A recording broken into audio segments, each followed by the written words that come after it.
Hello बच्चों, कैसे हो? बढ़िया हो? तो चलो, learn Hindi and Gujarati channel में आपका स्वागत है। आज हम सीखेंगे व्यंजन संधि। व्यंजन संधि में 3 स्थितियां होती है। व्यंजन में व्यंजन का भी मेल होता है, स्वर का भी मेल होता है, या आगे स्वर भी आ सकता है। ठीक है, तो उसके भी हमने पहले 3 नियम तो आप देख चुके हो। जैसे पहला नियम था गोस व्यंजन संधि का।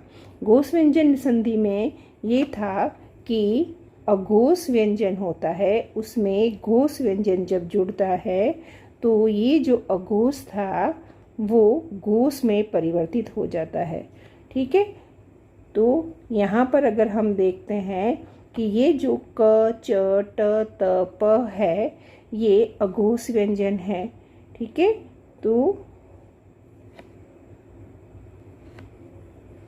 और ये जो ग छ ड द ब ये घोष व्यंजन है।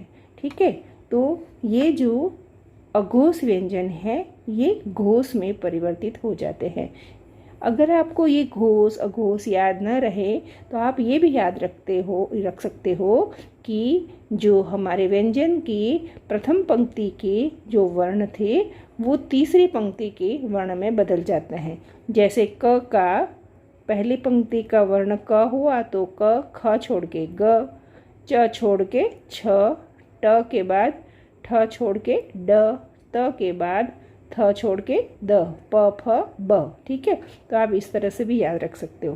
तो यहाँ हमने उदाहरण देखा था कि दिक प्लस अंबर बराबर दिगंबर, तो ये क बदल गया ग में, है ना। वाक प्लस ईस बराबर वागीस, तो ये भी क बदल गया ग में।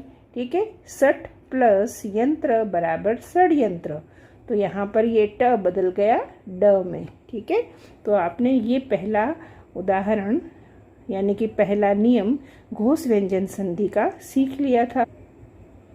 दूसरा नियम सीखा था अघोष व्यंजन संधि का। अघोष व्यंजन संधि में होता है कि ये जो द है, क्या है द, ये देखो यहाँ उद में द आया, तद में द आया, ये बदल के त बन जाता है। ये देखो बदल के त बन जाता है। कब? जब ये क त थ प स ये व्यंजन आते हैं। जब द में क त थ प श ये जो व्यंजन जुड़ जाते हैं तो द बन जाता है त। ठीक है, तो यहाँ बन गया उद प्लस स्थान बराबर उत्थान, तद प्लस काल बराबर तत्काल। ठीक है, अगर इन्हीं को आप डिटेल में देखना चाहते हो तो पार्ट 1 के वीडियो में आप देख सकते हो। आगे देखते हैं तीसरा नियम क्या सीखा था। तीसरा नियम सीखा था कि अगर ये क ट त द, ठीक है, इनके अंदर अगर म या न का मेल होता है तो ये बदल जाते हैं अंगण न। ठीक है, ये देखो ये वाले हैं ना, ये बदल जाते हैं इनमें बदल जाते हैं, है ना। तो ये देखो उदाहरण है दिख प्लस नाग, ये क और ये बदल गया अंग में, बदल गया। सट प्लस मुख, ये आ गया ट।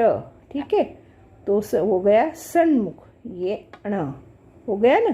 तो इस प्रकार आप देख सकते हो कि क ट त द इनमें अगर न और म आते हैं, ये न म आते हैं तो ये अंगण न में बदल जाते हैं। ठीक है, इसको कहेंगे अनुनासिक व्यंजन संधि।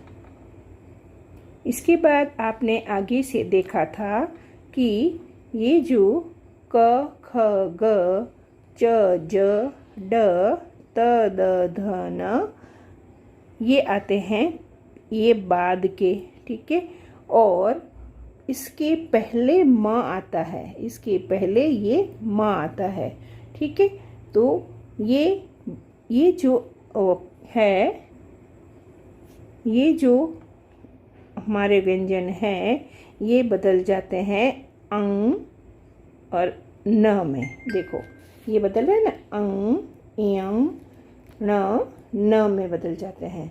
ठीक है, ये देखो अलम प्लस करण। अलम में यहाँ पर ये क आया, ये आ गया, ठीक है, तो अलंकरण बन गया जो कि ये वाला है, ठीक है।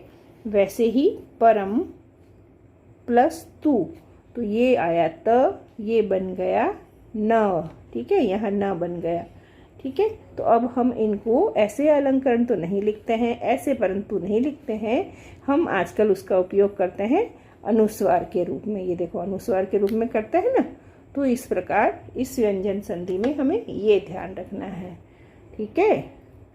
तो ये हमने पहले सीख लिया था। अब आगे हम व्यंजन संधि का चौथा नियम सीखते हैं। देखो इसमें क्या होता है कि ये जो त और द है, इसमें अगर च का मेल होता है तो ये च डबल च में बन जाता है ना। अगर त और द के बाद अगर छ आता है तो च छ बन जाता है। ज आता है तो डबल ज बन जाता है, यानी कि ऐसे ज बन जाता है। ट आता है तो ऐसे ट बन जाता है। ड आता है तो ये ड। ल आता है तो ऐसे ल बन जाता है। ह आता है तो ऐसे, और श आता है तो ऐसे बन जाता है, ठीक है। अब जैसे उदाहरण देखते हैं कि उद प्लस चारण, तो यहाँ पर देखो ये द आया, नियम के अनुसार हमारा ये द आया, ठीक है। उसके बाद क्या आया, च, ठीक है, ये च आया ना। तो ये जब च आया है, चारण, ये उत प्लस चारण बराबर ये द बन गया च, ठीक है। इसमें था ना ये च बन जाता है, तो ये द बन गया च, ठीक है। तो ये हमने यहाँ पर ये चारण तो वैसे ही लिख दिया, ये देखो चारण वैसे ही लिख दिया। तो ऊ हमारा ये था यू ऊ, ये च द की जगह बन गया च, इसलिए ये बन गया उच्चारण। तो आपने देखा ना, उद प्लस चारण बराबर उच्चारण, क्या बनता है, उच्चारण, है ना।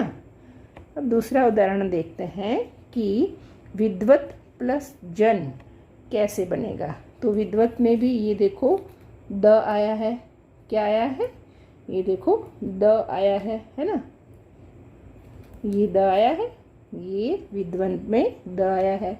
तो ये विद्वत तो हमने वैसे ही लिख दिया, लेकिन ये जो त था ना, ये त बन गया ज, ठीक है। ये देखो हमारा ये देखो यहाँ पर ये ज बन गया। क्यों बना, क्योंकि ये जो ज है, हमने ये देखा था कि जब ज आता है बाद में तो ऐसे ज बन जाता है। तो एक ज तो ये है ही, और ये एक ज, ठीक है। तो ये बन गया विद्व, और ये जन बन गया, ठीक है ना। तो इस प्रकार हम देखेंगे कि त और द के बाद ये जो च, छ, ज, ट, ड, ल, ह, स आते हैं, तो यहाँ पर इस तरह की उच्चारण और विद्वत जन जैसी स्थितियाँ बन जाती है। कुछ अन्य उदाहरणों द्वारा हम देखते हैं कि ये त और ये जो द है, उसके बाद ये जो च, छ, ज, ट, ड, ल, ह और श आता है, तो कैसे बनता है, ये देखो उद, ठीक है, ये द आया, ये उसके बाद ये आया है, ये देखो उद है, ये द आया, और उसके बाद चारण यानी कि ये च आया, ठीक है। तो क्या बनना चाहिए था, डबल च, तो ये देखो उच्चारण बन गया ना। इस तरह से हमें नियम के हिसाब से सीखते हुए नियम ही याद रख लेना है। देखो सत प्लस चरित्र, ठीक है, तो यहाँ ये त आया, ये देखो त है, ठीक है, और ये है चरित्र, ये आ गया च, तो फिर बन गया सच्चरित्र। तो ये तो समझ में आ गया कि त के बाद च आने से सच्चरित्र बन गया, ठीक है। अब देखते हैं द, ये देखो द आया है ना, तो जब ऐसे ये द आता है, ठीक है, उद प्लस छादन बराबर उच्छादन, ठीक है। उद प्लस ज्वल बराबर उज्ज्वल। क्यों? क्योंकि ये देखो यहाँ पर ज है, ठीक है, यहाँ उज्ज्वल, ठीक है। सत प्लस जन बराबर सज्जन, ठीक है। बृहत प्लस टीका बराबर बृहत टीका। ये देखो ऐसे था ना यहाँ पर। हाँ, उद प्लस डयन बराबर उड्डयन। ये देखो यहाँ भी था ना। उद प्लस लास बराबर उल्लास। ये देखो ल, ये ल, ठीक है। उद प्लस हार बराबर उद्धार। ये देखो ये है ना उद्धार। उद प्लस श्वास बराबर उच्छ्वास। ये भी आ गया है ना। सत प्लस शासन बराबर सच्छासन। ये तो पहले ही आ गया था, है ना। कितना आसान है, समझ में आ रहा है ना। तो यहाँ पर हमें ध्यान ये रखना है कि ये सब में देखो, यहाँ च हो रहा है, यहाँ ज हो रहा है, यहाँ ट हो रहा है, यहाँ ड हो रहा है, या ल हो रहा है, यहाँ, लेकिन ये तीन अलग है। देखो यहाँ च और छ बन रहा है, यहाँ पर द और ध बन रहा है, और यहाँ च, ठीक है। तो ये ध्यान रखना है। स में च छ बनेगा, ह में द ध बनेगा, और छ में च छ ऐसे बनेगा, ठीक है ना। तो हमें ये बातें ध्यान रखनी है ना। आसान। अब आगे का नियम देखने से पहले थोड़ी सी बात भी हम जान लेते हैं। देखो इसमें क्या कहते हैं कि मूर्धन्य व्यंजन संधि होती है। जैसे कहते हैं ट ठ ड ढ ण, ये मूर्धन्य व्यंजन है। थोड़ी सी हम जानकारी भी रख लेते हैं तो आगे की बातें समझने में हमें आसानी रहेगी। संस्कृत में क्या होता है कि संधि प्रक्रिया में कुछ दंत्य ध्वनियों जैसे कि त थ न स है ना, उनका मूर्धन्य होता है ट ठ ण स, ये बन जाने की प्रवृत्ति है। अर्थात मूर्धन्य बनना मतलब बदल जाते हैं या परिवर्तित हो जाते हैं, ठीक है। तो इस बारे में हमें आगे ये बातें ध्यान रखनी है, ठीक है। चलो देखते हैं कि यहाँ कैसे होता है। यहाँ हम देखते हैं कि जब ये देखो ये अधि है, ठीक है। अधि में ये ध के अंदर, ये देखो अधि में ध के अंदर ई समाया हुआ है ना। और ये स्थाता, ठीक है, यहाँ लिख दिया हमने स्थाता। तो जब ऐसी स्थिति होती है तो ये जो स है, ये जो हमारा स है, ये इस स में बदल जाता है, ठीक है। क्यों बदला? क्योंकि यहाँ पर ई आया है ना, ये ई आया। तो यहाँ हम कह सकते हैं कि ई के कारण ये जो स था ये इस स में बदल गया, श षटकोण वाले में बदल गया, इसलिए हमारा ये शब्द बन गया अधिष्ठाता, ठीक है। उसी प्रकार यहाँ वी है, उसमें भी व और ई है, ठीक है। तो और ये जो सम था ये इस स में बदल गया और म, तो इस प्रकार हमारा बन गया विषम, है ना। तो समझ में आया कि यहाँ पर हमारा ये जो स था, ये जो हमारा स था ये स में बदल जाता है। तो नियम क्या है कि ये स्वर उ ई होता है, उसके बाद अगर ये स आता है स सड़क वाला, तो ये श षटकोण वाला बन जाता है। देखो इस बात का कुछ उदाहरणों द्वारा अभ्यास करते हैं। अधि प्लस थाता बराबर अधिष्ठाता। नि प्लस सेद निषेध। नि प्लस था निष्ठा। प्रति प्लस था प्रतिष्ठा। परि प्लस सद परिषद। वि प्लस शम विषम। अनु प्लस स्थान अनुष्ठान। सु प्लस स्मिता सुस्मिता। देखा ना कितना आसान है। बस हमें यहाँ ये ध्यान रखना है कि ये वाला जो स है ये यहाँ पर इस स में परिवर्तन है। स सड़क वाला, वो श षटकोण वाला बन जाता है, ठीक है। कब? जब उ ई जैसे स्वर आते हैं, है ना। समझ गए ना। तो इस प्रकार ये आपका मूर्धन्य व्यंजन संधि में स का मूर्धन्यीकरण यानी कि परिवर्तन आपने देख लिया, ठीक है। अब आगे देखते हैं कि न का मूर्धन्यीकरण। ये देखो न है, ठीक है। ये जो हमारा न है ये अण में बदल जाता है। कब बदलता है? जब ई री र और श होता है और उसके अंदर जब जुड़ता है न, तो ये न बन जाता है ण। ठीक है, तो ये देखते हैं। देखो ये र, हम अगर र की बात करें तो यहाँ पर ये देखिए, यहाँ ये र आया है। ठीक है, ई की बात करें तो यहाँ पर ये देखो ई इसमें आया हुआ है।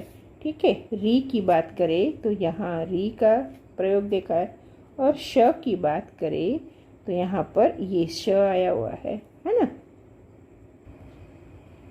तो यहाँ हम देखते हैं कि उत्तर, ठीक है, उत्तर प्लस अयन बराबर उत्तरायण क्यों बना? ये ण है, ये न है। देखो न बदल गया ण में, क्यों बदला? क्योंकि यहाँ आगे ये सभी वर्ण है। ठीक है, और ये है नारा प्लस अयन बराबर नारायण, नी प्लस नात बराबर निष्णात। ठीक है, प्र प्लस अंगन बराबर प्रांगण, यहाँ भी ण बना ना। ठीक है, प्र प्लस आन बराबर प्राण, पोष प्लस अन बराबर पोषण, परि प्लस नय बराबर परिणय, प्र प्लस नाम बराबर प्रणाम, राम प्लस अयन बराबर रामायण। तो समझ गए ना कैसे बना? एक बार फिर देख लो। देखो यहाँ पर ये जो उत्तर शब्द था उसमें अयन जुड़ा है। ठीक है, तो यहाँ क्या आया है? ये र आया है। ठीक है, ये र आया है, और ये र में ये जुड़ा है अ। ठीक है, यहाँ पर इसलिए र और अ मिलके बन गया है रा, और ये जो यहाँ न आया है ये ण में बदल गया। ठीक है, इसलिए ये शब्द बन गया उत्तरायण। ठीक है, इसमें देखो ये प्र है और ये नाम है, तो न बन गया ण में, इसलिए ये बन गया प्रणाम। है ना आसान? तो चलो आगे चलते हैं। आगे का हमारा नियम है कि ये जो श है, ये जो स है, इसमें ये सह जुड़ता है तो दुस्सह बन जाता है। इसको हम इस प्रकार भी लिख सकते हैं। तो देखो ये कैसे बनता है कि ये हमारा दुस था, ये हमारा स था, तो ये स यहाँ पास में लिखते हैं तो इस तरह दुस्सह बन जाता है। ये तो एकदम सही वैसे ही है ना, कोई ऐसे कोई परिवर्तन नहीं है। जैसे निस है और सार है तो ये निस्सार बन गया है। तो अगर हम ये स इस तरह से ना लिखे तो विसर्ग के रूप में भी लिख सकते हैं। ठीक है, तो दुस प्लस साहस बराबर दुस्साहस, दुहुसाहस ऐसे भी लिख सकते हैं। निस प्लस स्वार्थ बराबर निस्वार्थ, ये इस तरह से भी लिख सकते हैं। निस प्लस संतान बराबर निस्संतान, निस प्लस संदेह बराबर निस्संदेह, निस प्लस सहाय बराबर निस्सहाय, निस प्लस सार बराबर निस्सार। समझ गए ना?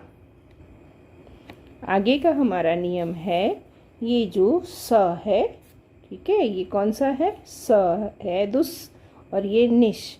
ठीक है, इसके बाद ये तालव्य ध्वनियाँ च छ स आती है, तो ये दुस, ये स ये वाला है ना दुस, तो ये इसमें परिवर्तन हो जाता है, और ये जो स है ये ऐसे सलगम वाले में परिवर्तित हो जाता है।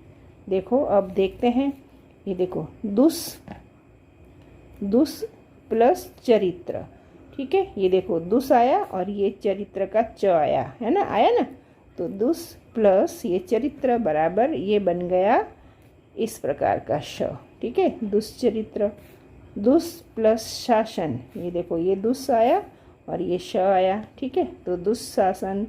ठीक है, निस प्लस चय बराबर निश्चय, ये देखो ये स आया, ये देखो ये स आया है ना निश का, और ये च आया तो यहाँ बन गया निश्चय। निस प्लस चिंत बराबर निश्चिंत, निस प्लस छल बराबर निश्छल, निस प्लस शब्द बराबर निशब्द, है ना।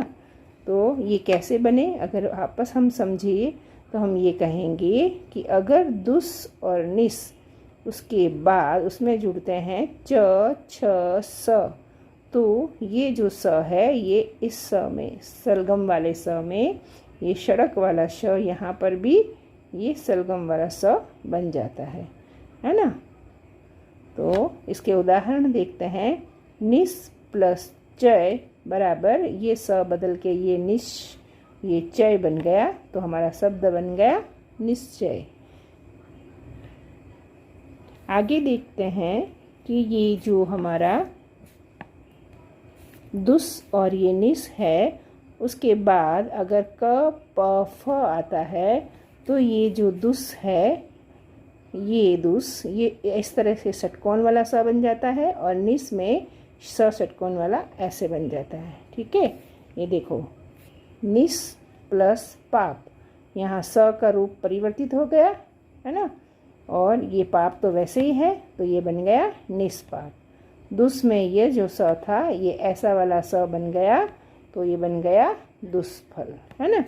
तो कैसे देखते हैं, निस प्लस पादन बराबर निष्पादन, निस प्लस पाप बराबर निष्पाप, दुस प्लस कर बराबर दुष्कर, निस प्लस कर्ष बराबर निष्कर्ष, दुस प्लस फल बराबर दुष्फल, निस प्लस पक्ष बराबर निष्पक्ष, है ना। आगे देखते हैं कि ये च का आगम होता है। च का आगम का मतलब च इसमें जुड़ जाता है।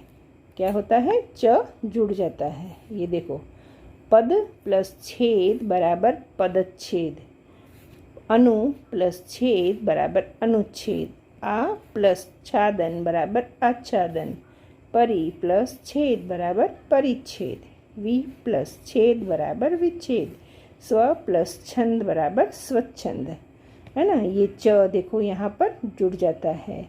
अनु था, छेद था और बीच में क्या जुड़ गया, च। स्व था, छंद था, इसमें जुड़ गया च, स्वच्छंद। ठीक है, तो यहाँ ध्यान रखने वाली बात ये है कि जब छ होता है ना पीछे, तो आगे च जुड़ जाता है, तो च का आगम हो गया ना।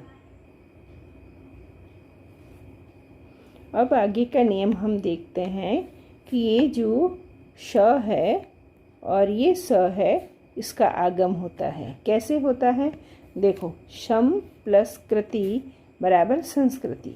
कैसे बना, देखो, ये जो सम था, ठीक है, ये हमारा सम है और ये कार है, ये दो शब्द है, तो यहाँ पर कार तो वैसे ही रहा, ठीक है, और ये सम का म का बन गया, ये सम का ये सम ये बन गया सन, और ये स यहाँ पर आ गया, तो यहाँ संस्कार बन गया। जैसे ये परी, ये तो वैसे ही था, और इसमें ये श ये आगम हो गया, तो परिष्कृत बन गया। क्या बन गया, परिष्कृत बन गया। ठीक है ना। ये देखो,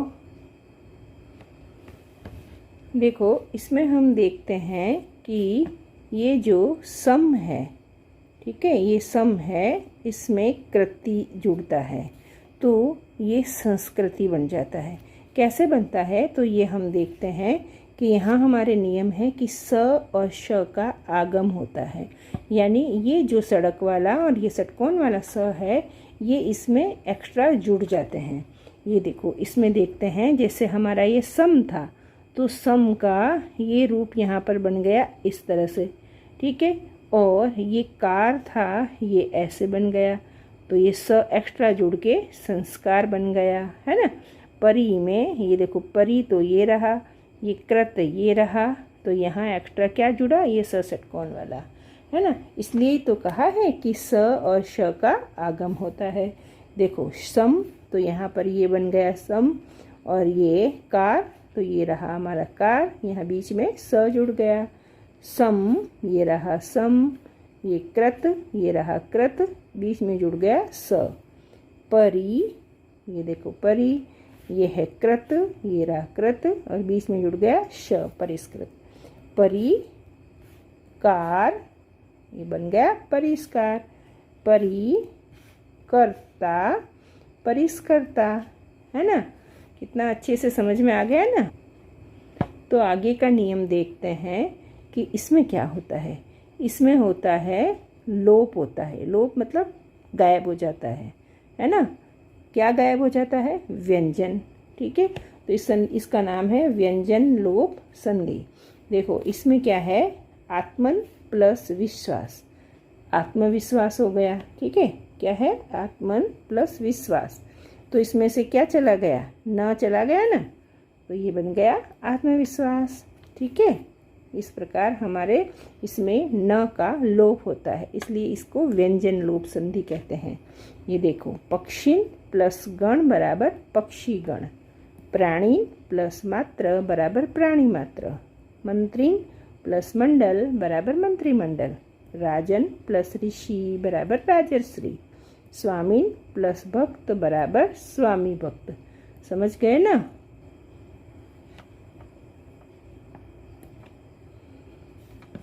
अब देखते हैं स का लोप होता है। लोप मतलब गायब होना, है ना, पता है ना। तो ये देखो, उद प्लस थान बराबर उत्थान। यहाँ स का लोप हो गया है और द बन गया त। ठीक है, मनस प्लस ईस मनीष, तो ये स का लोप हो गया ना। मनस प्लस ईशा बराबर मनीषा। देखो ये वाला हम थोड़ा सा इसको ऐसे भी समझ लेते हैं कि मनस था हमारा और ये ईश था, तो उसमें से ये मन यहाँ आ गया, ये ईश यहाँ आ गया, स को हमने लोप कर दिया, तो न और ई मिलके बन गया नी, और म तो हमारा ये था ही और ये श था ही, तो इसलिए बन गया मनीष, है ना। तो इस प्रकार भी आप इसको समझ सकते। अब देखते हैं र का लोप कैसे होता है। ठीक है, र का लोप देखो, र का लोप, ये देखो, दुर प्लस राज दुराज। यहाँ क्या हुआ है, ये र का लोप हो गया और दू बन गया बड़ा ऊ। ठीक है, निर प्लस रोग बराबर निरोग। इसमें क्या हुआ है, र का लोप हो गया और नी बन गया बड़ा। निर प्लस रस बराबर नीरस, निर प्लस रव बराबर नीरव। ये देखा, ये देखो, ये रव वैसे ही आ गया और नीर में ये नी बड़ा बन गया, र हट गया। ठीक है ना, तो यहाँ पर र का लोप हो गया है। ठीक है, इसमें हम देखते हैं र है, ये देखो र है, उसका श या स इसमें या फिर विसर्ग में परिवर्तन होता है। ये देखो कैसे होता है, हम देख लेते हैं। ये देखो, पुनः। ठीक है, पुनः, ये देखो पुनर। ठीक है, उसमें जुड़ता है च, तो ये पुनश्च बन जाता है। ठीक है, कैसे हुआ कि पुनः र है, ये र का हो गया लोप और यहाँ जुड़ गया स, तो इस प्रकार बन गया पुनश्च। ठीक है, ये देखो इस प्रकार। ये दूसरे उदाहरण भी देखते हैं। अंतर प्लस करण बराबर अंतःकरण। इसमें क्या हुआ, र का लोप हो गया और ये विसर्ग में परिवर्तन हो गया। ठीक है ना, ये देखो, अंतर प्लस पूर्व, तो इसमें र का लोप हो गया और अंतःपुर बन गया। पुनर् प्लस प्रशासन प्रसारण, इसमें र का लोप, पुनः प्रसारण। अंतर प्लस चेतना बराबर अंतश्चेतना। पुनर् प्लस संधान बराबर पुनर्संधान, है ना। तो इस प्रकार यहाँ विसर्ग संधि होती है। तो इस प्रकार हमने ये संधि के, व्यंजन संधि के 8 नियम सीख लिए हैं, है ना। तो देखो एक बार फटाफट रिवीजन कर लेते हैं कि इसमें क्या होता है। ये हमने देखा था कि ये क च ट त प है, ये ग ज ड द ब में परिवर्तित हो जाते हैं। ठीक है, और यहाँ पर ये जो द है वो त में बदल जाता है। यहाँ हमने देखा था ये क ट त है, ये ड़ अंग ण और न में बदल जाते हैं। म के बाद ये सब व्यंजन आते हैं, तो ये इस प्रकार हो जाता है। यहाँ हमने देखा था त द के बाद अगर ये च छ ज आता है तो ऐसे बन जाता है, ल ह स आता है तो ऐसे बन जाता है, और श का स बनता है, न का ण बनता है, दुस बन जाता है इस प्रकार का, दुस, निस बन जाता है ऐसे, और व्यंजन का आगम होता है च स और श का। व्यंजन का लोप होता है न, श और र का, और र का श या विसर्ग में परिवर्तन हो जाता है। ये सारे नियम आपने देख लिए, बढ़िया समझ में आया ना। तो ये देखो, बाकी के अगर आपने वीडियो पहले के नहीं देखे हैं, बाकी की संधि समझ में नहीं आई है, तो आप इनको, ये दीर्घ स्वर संधि का वीडियो है, ये भी देख सकते हैं। ये गुण संधि का है, ये वृद्धि का है, यण का है और अयादि के है, और व्यंजन का भी आप एक पार्ट आगे देख सकते हो, है ना। तो ठीक है, वीडियो पसंद आया ना आपको, तो लाइक शेयर और सब्सक्राइब करना है। और थैंक यू सो मच।